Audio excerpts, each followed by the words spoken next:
Filipenses 3:7. Quem achou, diga amém. Glória a Deus. Diz assim a palavra do Senhor: mas o que para mim era lucro, passei a considerar como perda, por causa de Cristo. Mais do que isso, considero tudo como perda,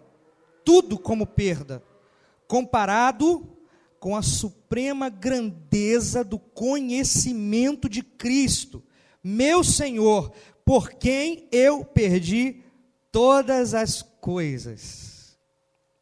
Eu as considero como esterco, para poder ganhar Cristo e ser encontrado nele, e não tendo mais a minha própria justiça que procede da lei, mas a que vem mediante a fé em Cristo, a justiça que procede de Deus e se baseia na fé. Amém? Glória a Deus. Eu vejo Paulo contando isso aqui como uma música. Eu vejo Paulo falando, escrevendo isso aqui, sorrindo. Como pode uma pessoa se gloriar de perder? Como pode uma pessoa escrever uma carta e dizendo assim, olha, o que para mim era lucro, e quando ele fala o que para mim era lucro, ele se refere a tudo que ele tinha conquistado até ali na vida dele. Sabe, e se você for levantar o currículo de Paulo, já falamos isso aqui várias vezes, até o próprio versículo dos anteriores fala sobre isso. Ele era um cara que tinha tudo para bater no peito e dizer assim, eu sou o cara. Para as pessoas que eu estou pregando, eu sou o perito, eu sou o especialista. E de repente, numa fase da vida de Paulo, ainda quando ele era chamado Saulo, ele muitas vezes ele poderia se dizer até que ele era especialista em Deus. Então ele era como se fosse aquela pessoa que sabia o que Deus pensava, sabia o que Deus queria, sabia até onde Deus agiria e como Deus agiria. Por quê? Porque ele estava debaixo de uma atuação, de uma forma de pensar, de uma mentalidade prisioneira. Infelizmente, o homem, quando ele começa a achar que ele é tutor de Deus, dono do coração de Deus e sabe tudo que Deus faz, tem muita gente assim hoje, irmãos, que acha que Deus vai agir daquela maneira, ou que acha que a justiça de Deus é daquela maneira, e às vezes até acham que Deus é muito incapaz de defender a sua própria justiça. Então nós na terra passamos a pensar que nós somos defensores de Deus. Quantas vezes tentamos defender o Evangelho, tentamos defender Deus, quando uma pessoa peca, como se Deus tivesse lá, e agora, meu Deus, o cara me traiu, aí você tem que ir lá e falar assim, você traiu o Senhor, você é um traidor, você é um Judas, porque parece que Deus precisava da gente para defender ele. Então Paulo, durante muito tempo, ele dizia, olha, se eu tenho que me gabar de alguma coisa, eu tenho um currículo aqui. Eu era judeu, eu era fariseu, formado aos pés de Gamaliel, o maior mestre que tinha na época, o cara tinha conhecimento. Uau! Só que tem um momento que ele chega e fala assim, olha, tudo que para mim parecia ser lucro, eu passei a considerar como perda.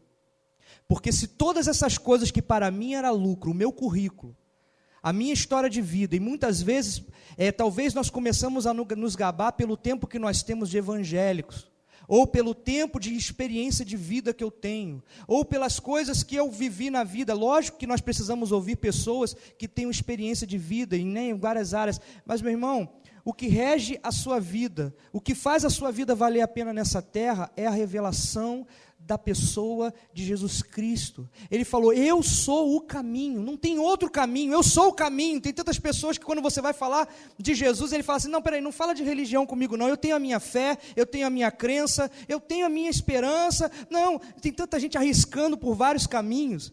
Só que Jesus, ele não veio falar assim, eu sou mais um caminho, eu sou uma opção, eu sou uma escolha. Não, ele falou, eu sou o caminho, ninguém vai ao Pai a não ser por mim. Então eu resumo isso em dizer que uma vida sem Jesus não faz sentido. Uma vida sem o conhecimento não é um broche de Jesus. Não é eu dizer que eu sou membro de uma igreja que prega Jesus, é eu conhecer a pessoa de Jesus. Por quê? Porque o meu único passaporte para voltar para casa, que eu vim de Deus e para voltar para casa, é através do caminho que é Jesus. Amém?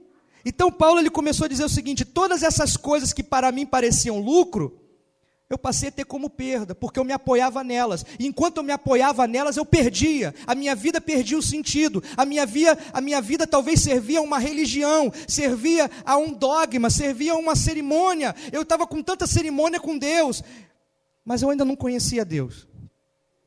Porque agora ele diz assim: porque eu passei a considerar perda tudo isso por causa de Cristo. Uau, alguma coisa entrou na vida desse cara que fez ele rasgar os seus currículos. E ele fala mais do que isso ainda, eu considero tudo como perda, comparado à suprema grandeza do conhecimento de Cristo, porque antes eu não conhecia o conhecimento de Cristo, e mais ainda, a revelação que Cristo traz para a minha própria vida, a minha identidade, e mais ainda, Cristo meu Senhor, por quem eu perdi todas as coisas. O cara está contando isso com toda a alegria da vida dele.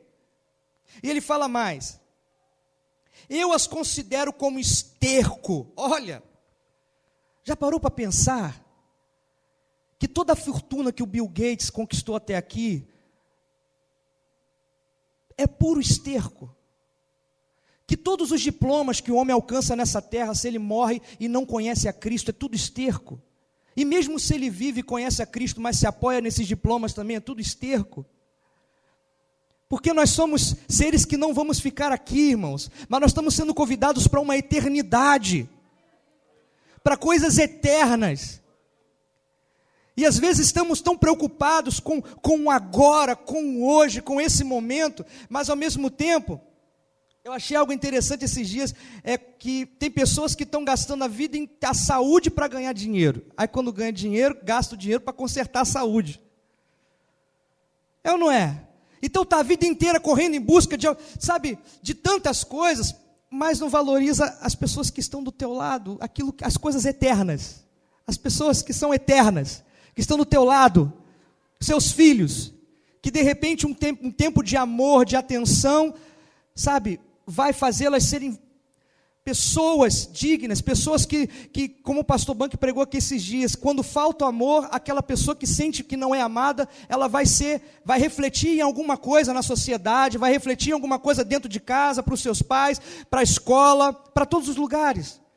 O grande mal de hoje é que o ser humano não entendeu que ele é amado por Deus. E simplesmente porque também dentro de casa não entendeu que era amado pelos pais, ou enfim. Então aqui, Paulo começa a dizer: eu considero esterco para poder ganhar a Cristo e ser encontrado nele.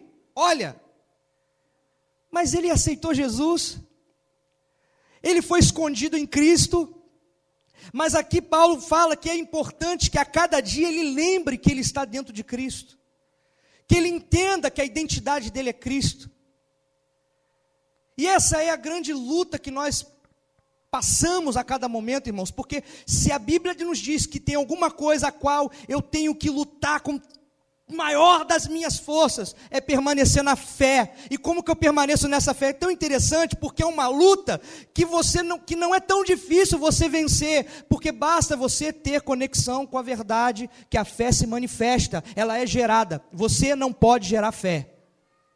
Você não tem segredo, práticas que você tem que fazer, não é jejum que você vai gerar fé, é você ter revelação da verdade, porque a verdade te traz fé.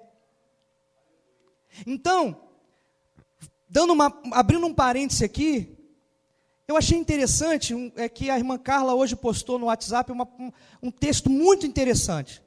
Às vezes a gente está na correria, tem gente que a gente não tem paciência para ler texto grande, né, no WhatsApp, né?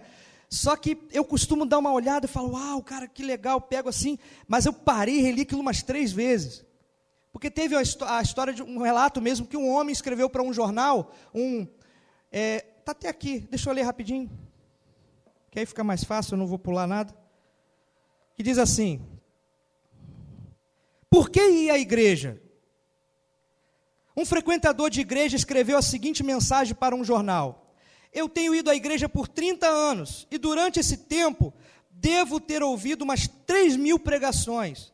mas com exceção de uma ou outra, eu não consigo lembrar da maioria delas.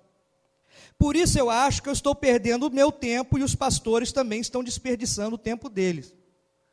Aí chega e fala, essa matéria causou um rebuliço, né, uma discussão, e depois uma resposta de um outro leitor foi divulgada, dizendo o seguinte: eu estou casado há mais de 30 anos, e durante esse tempo minha esposa deve ter cozinhado umas 9.000 refeições, mas com exceção de uma ou outra, eu não lembro quase nenhuma delas, das comidas, né? Pô, imagina, 30 anos lembrar de tudo que você comeu, se de repente aquele arroz queimado, você vai lembrar.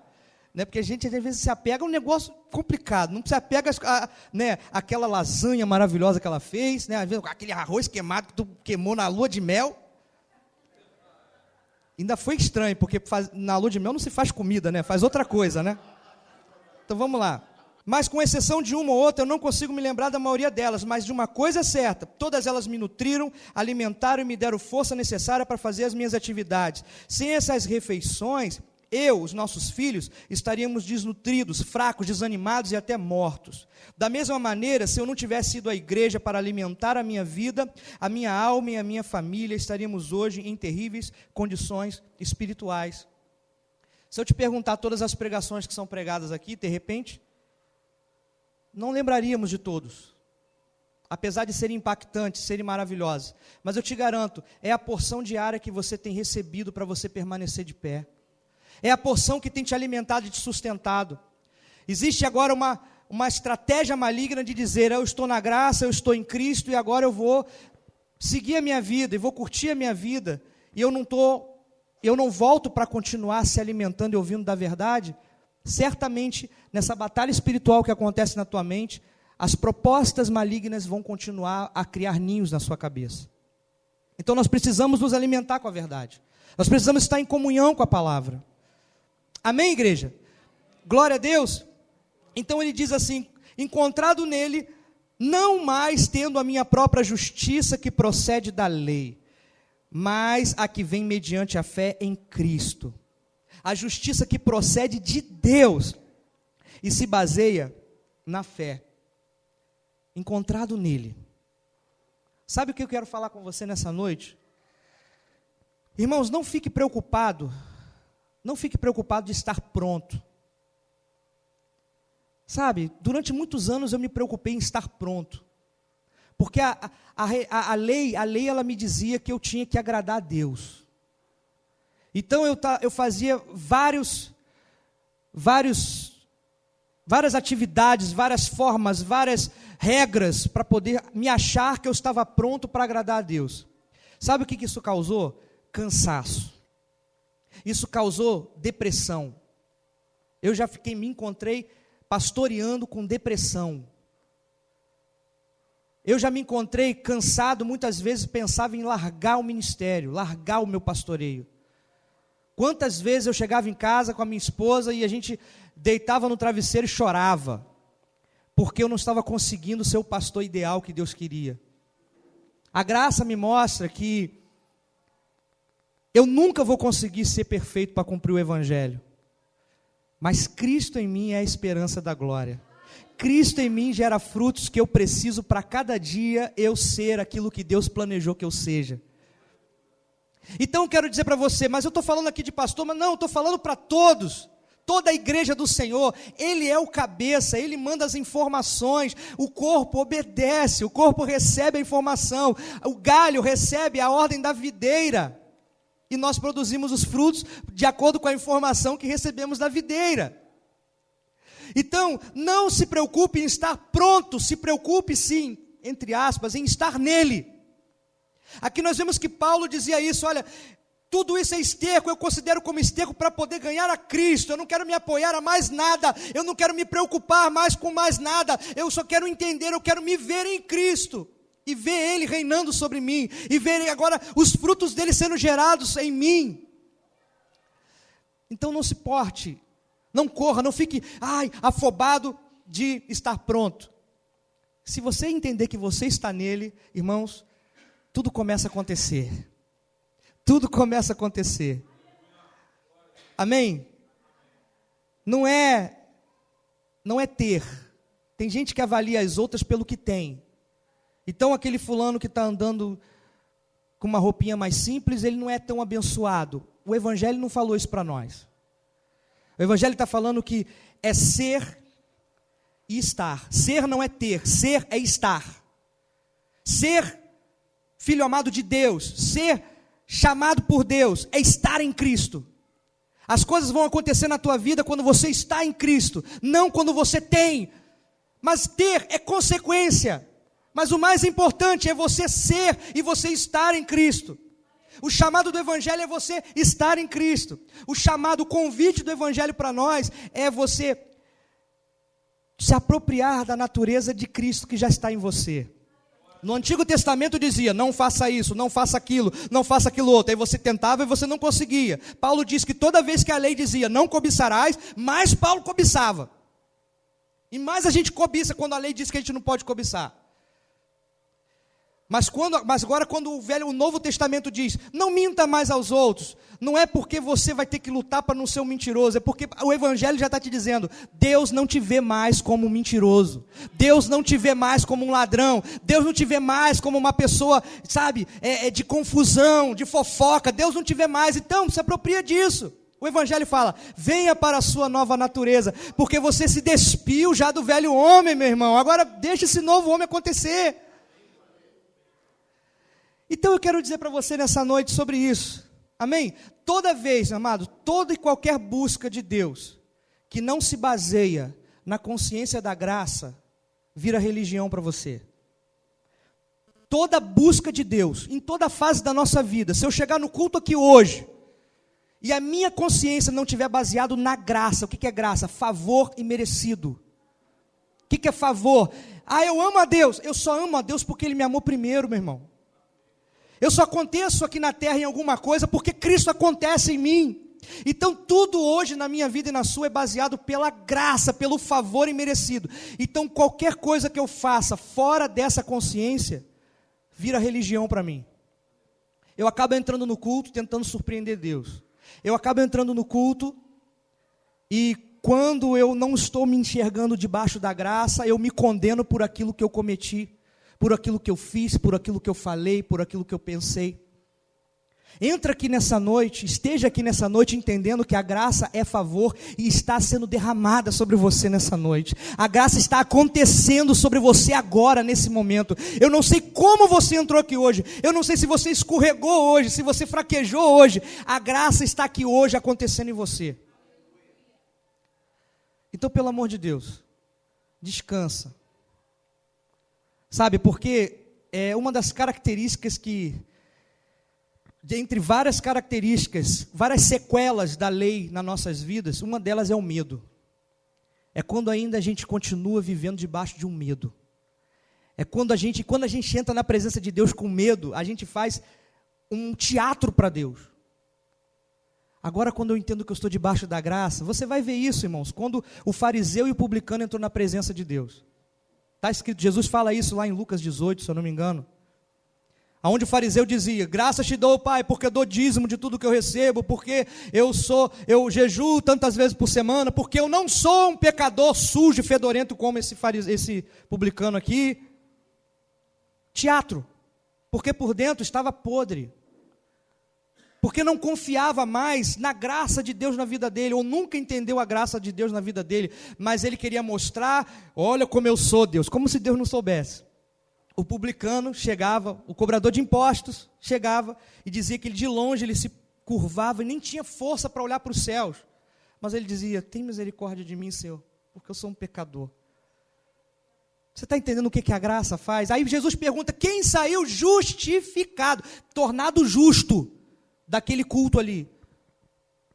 O ladrão, o cobrador de impostos, o cara que os judeus achavam assim, esses caras não prestam para nada. Então o que Deus está vendo hoje, irmãos, é a nossa sinceridade. Deus sabe tudo sobre nós, mas o que aconteceu com Ananias e Safira foi porque eles tentaram fingir ser o que eles não eram. Eles tentaram então mostrar um espetáculo, um teatro, e achavam que iam poder mentir para Deus, e morreram. E naquele episódio, naquele momento, foi necessário aquilo acontecer. porque o coração daqueles que estavam em Cristo borbulhava para doavam as suas propriedades e faziam, mas aquilo não era uma ordem de Pedro, não era uma ordem dos líderes, era algo que estava acontecendo de coração, ninguém estava obrigando ninguém a fazer nada. Então não faça nada teatralmente, mas deixa o fruto do Espírito acontecer em você. Abre o teu coração. Amém, igreja? Amém? Então, eu rodeei isso tudo aqui hoje para a gente ler o que está escrito em Atos capítulo 10. Abra Atos capítulo 10.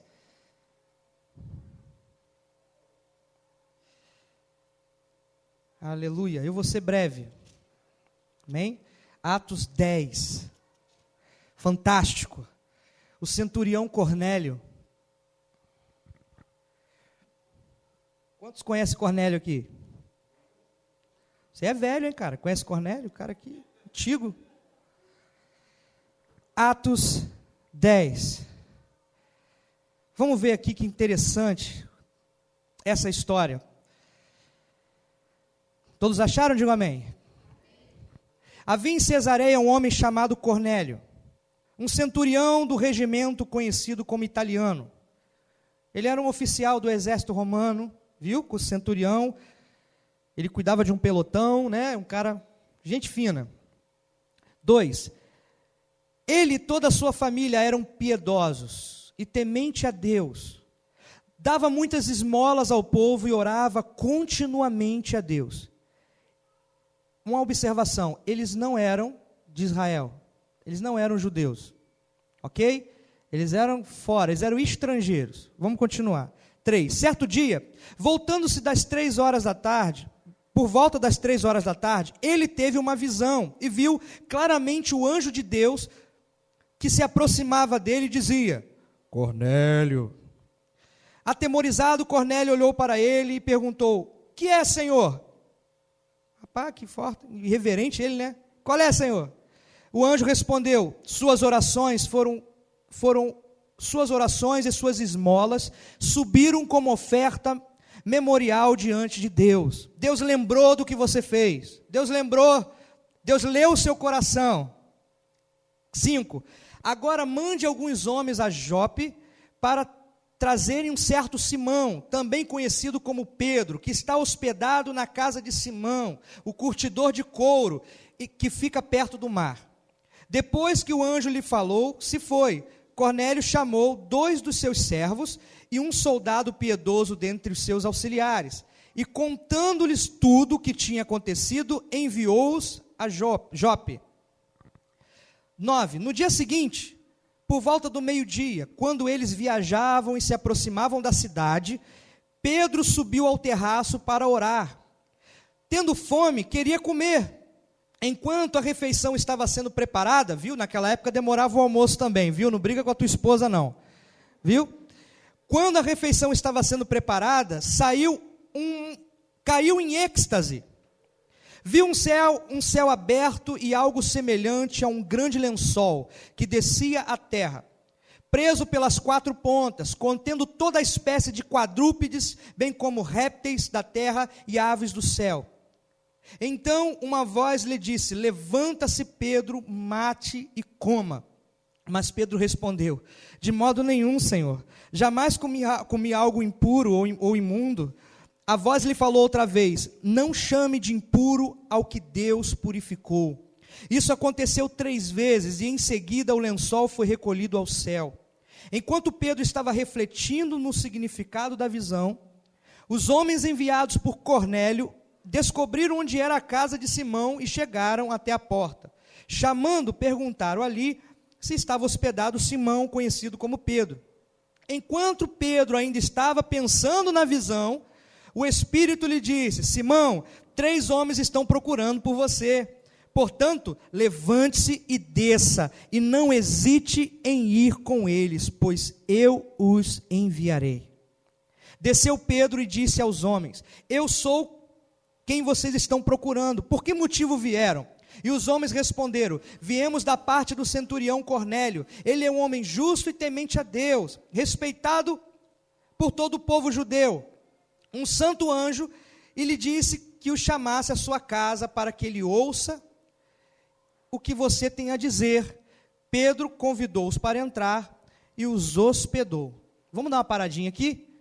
Então nós vamos aqui começar a entender um pouco essa história.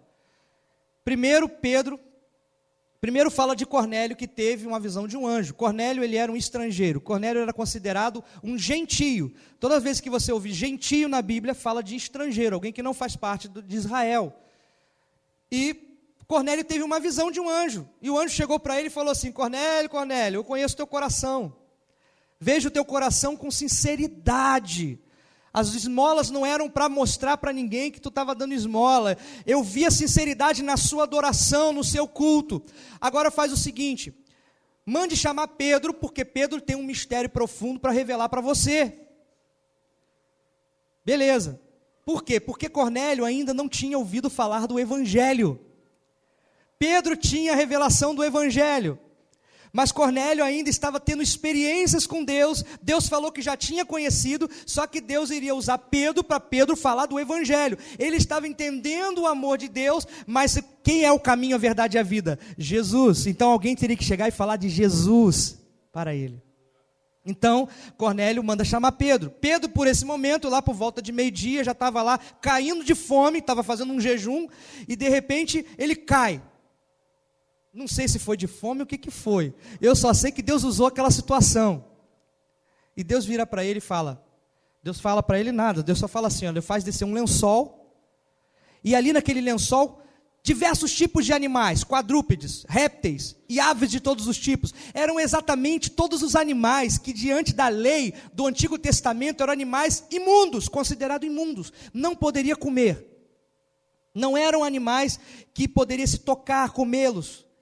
Então, Deus vira e fala para ele assim: Pedro, tu está com fome? Mata e come. Foi uma visão aquilo. E Pedro simplesmente fala mais uma vez para Jesus: não, como falou lá atrás, né? Jesus, de forma alguma tu vai ser morto, eu não vou deixar ninguém te matar não, rapaz. E Jesus fala assim: arreda-te, capeta. Tu está falando besteira, rapaz, tu está contrariando aquilo que está escrito. Só que naquela hora Deus fala: mata e come. Ele fala: não, Senhor, nunca passou nada na minha boca, impuro. Olha como acontece quando muitas vezes os costumes parecem ser mais fortes do que a revelação de Cristo.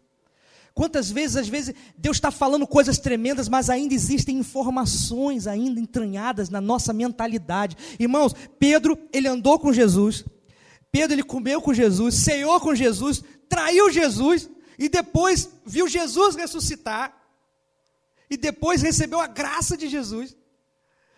E Pentecostes, ele vai e recebe o poder do Espírito Santo de Deus, ele prega, 3.000 almas se convertem, ele passa na porta chamada Formosa, e bota a mão num cara lá, e o coxo levanta, e milagres acontecem, e grandes coisas acontecem. Só que ainda tinham algumas coisas da lei ainda entranhada nele. É verdade isso que eu estou falando para você. Assim como eu estou dizendo que não é difícil, às vezes nós estávamos nos alegrando com a graça, ouvindo a graça, mas ainda se levantam alguns argumentos da lei, e eu preciso me desintoxicar dessa lei.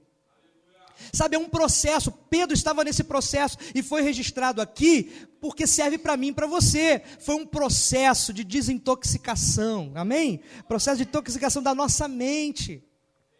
A Bíblia diz que eu tenho a mente de Cristo, mas às vezes tem um cabeção dentro de mim também que está tentando lutar contra a mente de Cristo. Então eu preciso viver essa realidade, e eu volto a dizer, se você não se conectar com a revelação da verdade, você perde essa guerra. Eu preciso dessa palavra.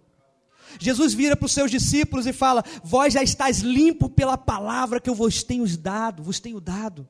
É a palavra que limpa, é a palavra que me renova, é a palavra que me faz crescer. Então, amados, quando nós falamos, irmãos, está tendo seminário aqui na igreja, não, meu Deus do céu, não é para nossa glória, é porque nós temos visto mudanças, transformações na sua cabeça, na sua mente, quando você ouve revelação do Evangelho. E sabe, eu nunca vi um seminário tão prático como esse que temos aqui, porque aplica para a tua vida atual, aplica para a sua vida de hoje, para agora. Não é para você ter conhecimento, para você ser um professor de história, para você contar história, é para você ver Cristo em todas as partes da Bíblia. E isso vai acontecer, isso. E aí a Bíblia faz sentido. Novo Testamento não serve mais. Não serve como base doutrinária para a minha vida, mas serve como revelação de Cristo, mostra o caráter e a identidade de Cristo. Aí eu me vejo lá dentro do Antigo Testamento. Eu vejo a minha vida lá dentro do Antigo Testamento, mas com revelação. O meu sogro, ele era incrível. Eu creio que Deus estava levantando ele, e levantou ele para trazer já o início do conhecimento sobre Abba nas nossas vidas. Sabe, eu era recém-casado, mas ele falava de Abba, e depois eu só fui ouvir de Abba de novo depois que eu conheci o pastor Bank. Mas antes ele falava assim, gente, quando você vai ler a Bíblia, leia porque está por debaixo das letras, debaixo, tem revelação lá. Não lê a letra, não lê o livro. Então aqui, você vê os costumes de Pedro, os costumes, a lei entranhada em Pedro, falando mais alto do que a voz de Deus, do que a revelação de Deus. Deus estava falando, mata e come. Ele não ia comer uma visão, mas ali naquela hora refletiu o que estava acontecendo dentro de Pedro, o cara que conheceu o Evangelho, que estava pregando o Evangelho, mas ainda não entendia até onde o amor de Deus podia chegar. Eu quero dizer para você, será que você já conseguiu entender a dimensão de onde esse amor pode chegar? Que esse amor não é só para você, que esse amor não é só para você chegar aqui no culto e ser abençoado, mas esse culto, esse amor, ele vai entrar em buracos que você jamais imaginou. Porque nessa hora Deus estava falando para ele, estava preparando o coração dele para ele ir lá visitar Cornélio, o estrangeiro, o gentio. E ele vai falar para o gentio assim, sabe que uma coisa, nos nossos costumes, não é muito legal eu sentar perto de vocês. Porque os gentios eram considerados imundos, eram considerados os que não serviam para a graça de Deus, que não serviam, mas graça é graça. Mas então Pedro ainda estava com aquilo entranhado nele. Então diz que Deus falou isso 3 vezes para o camarada, e o cara mesmo assim, não, Senhor, eu nunca vou comer isso. E aí fala, jamais comi algo impuro ou imundo. Então chegam aqueles homens, e Deus ainda fala com ele, chegou 3 homens te procurando aí, vai lá ver. Deus falando, sabe, irmãos, é uma batalha muito grande. Por isso que nós temos falado aqui que a guerra espiritual não é entre Satanás e Jesus, é entre a lei e a graça. E o campo de batalha, o coliseu de batalha é a sua cabeça, é a sua mente. Porque é onde a lei está todo momento tentando arrancar o conhecimento da graça de você. Então aqui Pedro, ele mesmo, e Deus fala assim, olha, não hesite em ir com eles, pois eu os enviei para te chamar. Então Pedro vai, e chega lá, convidou os caras para passar a noite com ele. No dia seguinte, vamos ler agora, por favor, versículo 23, Pedro os convidou para entrar e os hospedou. No dia seguinte, Pedro partiu com eles, e alguns dos irmãos de Jope o acompanharam. 24. No outro dia chegaram a Cesareia. Cornélio o esperava com seus parentes e amigos mais íntimos que tinham convidado. Quando Pedro ia entrando na casa, Cornélio dirigiu-se a ele e prostrou-se aos seus pés, adorando. Mas Pedro o fez levantar-se, dizendo, levanta-se, eu sou homem como você. Interessante, né? Deus estava chamando Cornélio, Deus não estava mais vendo, porque Cornélio ainda tinha aquela tendência ainda cega de se curvar, de se prostrar. Então ali ele começou a adorar Pedro, porque ainda lhe faltava entendimento, revelação, mas Deus estava vendo o coração de criança de Cornélio naquela hora ali, se entregando, eu quero Deus, o que você tem para falar de Deus, o que você tem para falar do que Deus quer falar comigo, eu quero viver o que Deus quer para mim. Aí ele chega e fala, levante-se, pois eu sou homem como você. Isso aqui quebra toda aquela ideia de que o homem aqui, que está aqui é bambambam e você é o segundo plano, não existe. Somos homens como vocês, dependentes da graça, e Cristo está em nós. Amém? 27, conversando com ele, Pedro entrou e encontrou ali reunidas muitas pessoas, e lhes disse, vocês sabem muito bem que é contra a nossa lei um judeu associar-se com um gentio, ou mesmo visitá-lo. Mas Deus me mostrou que eu não deveria chamar impuro ou imundo a homem nenhum. Por isso, quando eu fui procurado, vim sem qualquer objeção. Posso perguntar por que vocês me mandaram me buscar? 30. Cornélio respondeu: há 4 dias eu estava em minha casa orando, e a essa hora, às 3 horas da tarde, de repente colocou-se diante de mim um homem com roupas resplandecentes e disse: Cornélio, Deus ouviu sua oração e lembrou das suas esmolas. Mande buscar em Jope a Simão, chamado Pedro. Ele está hospedado na casa de Simão, o curtidor de couro, que mora perto do mar. Assim, mandei buscar-te imediatamente, e foi bom que tenhas vindo. Agora estamos todos aqui na sua presença, na presença de Deus, para ouvir tudo o que o Senhor te mandou dizer-nos. Agora começou a história. Porque naquela hora ele falou assim: fala, Deus, porque o teu filho ouve. E naquela hora ele começou a ouvir do Evangelho. Então Pedro começou a falar: agora percebo verdadeiramente que Deus não trata pessoas com parcialidade, mas de todas as nações aceita todo aquele que o teme, aleluia, e que faz o que é justo. Ainda estava um pouquinho de lei ainda, falando assim meio lesado ainda. Mas eu acho interessante, irmão, sabe qual é a maior revelação que eu tenho aqui? Uma das grandes revelações, é que a gente talvez está pensando que Deus usou Pedro para salvar Cornélio, que Deus pegou Pedro para Pedro ser um instrumento para salvar Cornélio. Mas sabe o que nós vemos aqui? Deus usou Cornélio para curar Pedro, Deus usou Cornélio para salvar Pedro, Deus salvou Cornélio para revelar graça para Pedro. Para ver nessa noite, irmãos, que de repente tudo que está acontecendo na tua vida, Deus está usando para revelar graça sobre você. Sabe, as pessoas complicadas que cruzam o teu caminho são para Deus revelar graça em você.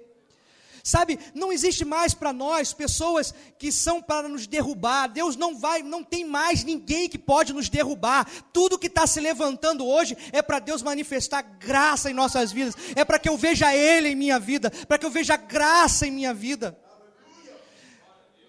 Então para de dizer que o inimigo está furioso com você, porque o inimigo pode ficar furioso, ele pode ter um infarto por tua causa, mas ele não pode acabar com você. Mas às vezes a gente, sabe, estamos como Pedro ainda, sabe, chega as pessoas meio que não batem com o teu estilo de vida, com as tuas opiniões, então você se revolta com aquela pessoa, tu já desiste daquela pessoa, ou tu bate naquela pessoa. Mas Deus está usando aquela pessoa para mostrar graça para você.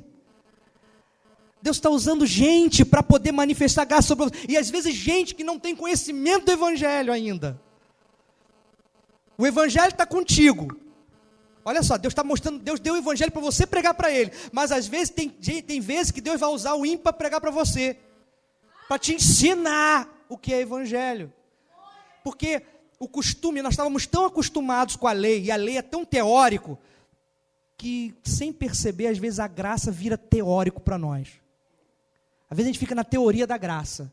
Aí começa a virar uma letra de uma música só. Aí vira apenas um texto de camisa.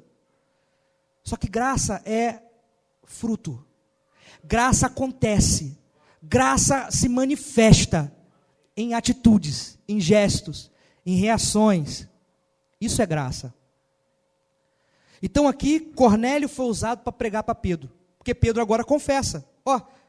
Olha só aqui então, 34.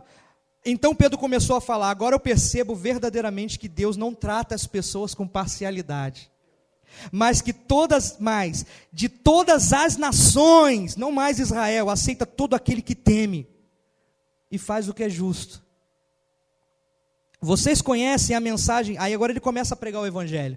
Vocês conhecem a mensagem enviada por Deus ao povo de Israel, que fala das boas novas de paz por meio de Jesus Cristo, Senhor de todos. Sabem o que aconteceu em toda a Judeia, começando na Galileia, depois no batismo que João pregou, como Deus ungiu Jesus de Nazaré com o Espírito Santo e poder, e como ele andou por toda parte, fazendo bem e curando todos os oprimidos pelo diabo, porque Deus estava com ele. Nós somos testemunha de tudo o que ele fez na terra dos judeus e em Jerusalém, onde o mataram, suspendendo-o no madeiro. Deus, porém, o ressuscitou no terceiro dia e fez que ele fosse visto, não pelo povo todo, mas por testemunhas que designara de antemão, por nós que comemos e bebemos com ele depois que ressuscitou dos mortos. Ele nos mandou pregar ao povo e testemunhar que foi a ele que Deus constituiu juiz dos vivos e dos mortos.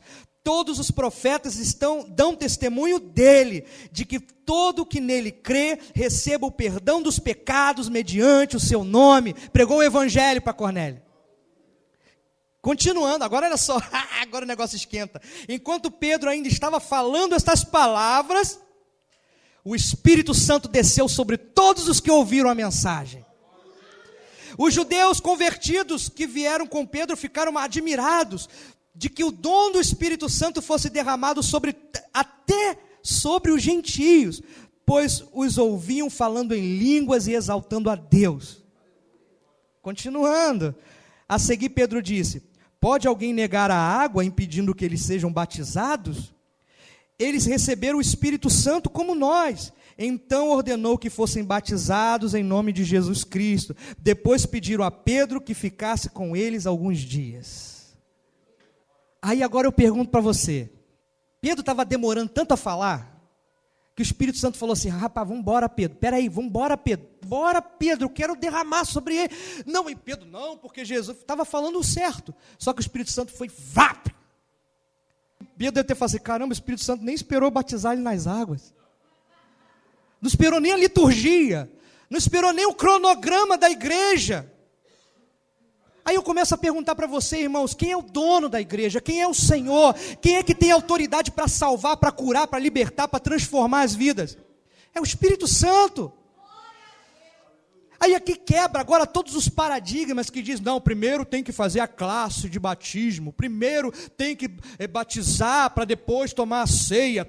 Irmão, quando o Espírito Santo quer agir, quando o Espírito Santo quer agir, quando Deus quer operar, quando o Espírito Santo quer salvar, Ele vai e faz, Ele vai fazer na hora, Ele vai fazer em qualquer lugar que a pessoa tiver. Você pode anunciar o Evangelho dentro do botequim. Eu falo para você, eu repito a história de um homem que eu conheci durante muitos anos.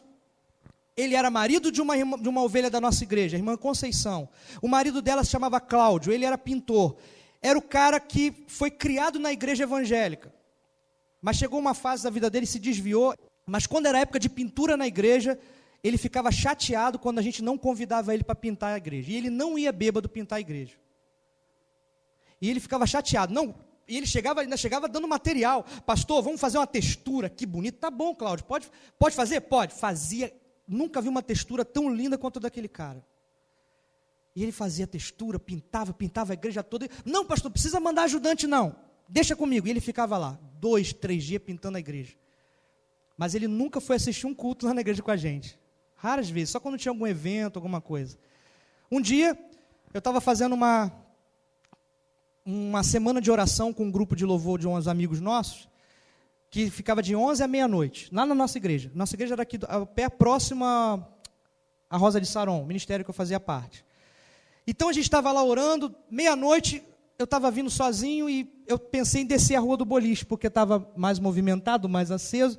E aqui sempre era mais deserto. Eu falei, não, hoje eu estou meio menos corajoso, vou por aqui. Aí eu resolvi, estava descendo por aqui, eu vi algo no meu coração dizendo assim: não, vai por aqui, pela Avenida América Central aqui. Tá bom, eu vou por aqui. Aí eu fui. Quando eu cheguei ali em frente ao 31 de março ali, tem um botequim que tem até hoje ali de esquina ali, eu só ouço uma pessoa falando assim: psiu, ei! Aí quando eu olho assim, era Cláudio, o rapaz. E ele sai lá de dentro. Aí eu fui: ô Cláudio, tudo bem, rapaz? De repente ele vai e me abraça. Ele não fala uma palavra, ele me abraça. Quando ele me abraça, ele fala assim, ele só me abraça. Quando ele me abraça, eu ouço o Espírito Santo falando no meu coração: foi para ele que eu te trouxe aqui agora. E naquela hora, irmãos, você não sabe da onde vêm as palavras. Vem do Espírito Santo, não consegue, você não tem nem ideia do que você vai falar naquela hora. Mas quando ele olhou para mim, eu falei assim: Cláudio, Deus manda te dizer que tudo que Ele quer de você agora é o teu coração, porque Ele ama a sua vida. Aí naquela hora ele olhou para mim assim, daqui a pouco ele abaixou a cabeça e começou a chorar. Aí ele me abraçou de novo, e de repente ele me abraçou e apertou assim, muito obrigado, pastor, muito obrigado. Começou a chorar, e depois ele entrou para o bar e eu fui para casa. Chega em casa, depois quando a gente conversando com a esposa dele, disse que exatamente naquele horário foi o horário que ele parou de beber e voltou para casa.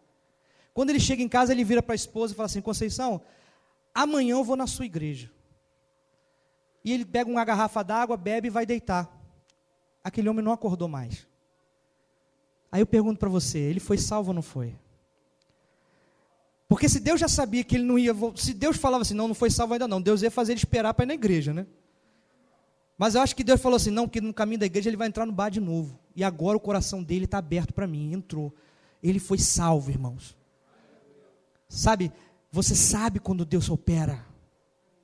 Então eu digo para você, qual é o empecilho para o Espírito Santo de Deus? Qual é a liturgia para Deus salvar alguém?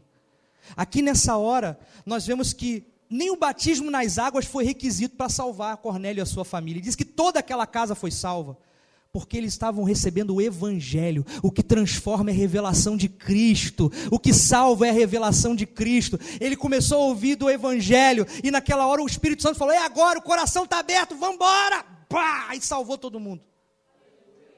Então eu quero que você creia nisso nessa noite. É para a liberdade que Cristo nos chamou. Deus não nos chamou para servir regrinhas e ficar preso a regrinhas. Então quando não cumpre a regrinha, não gostei do que o pastor falou, não cumpriu a regra. Mas não.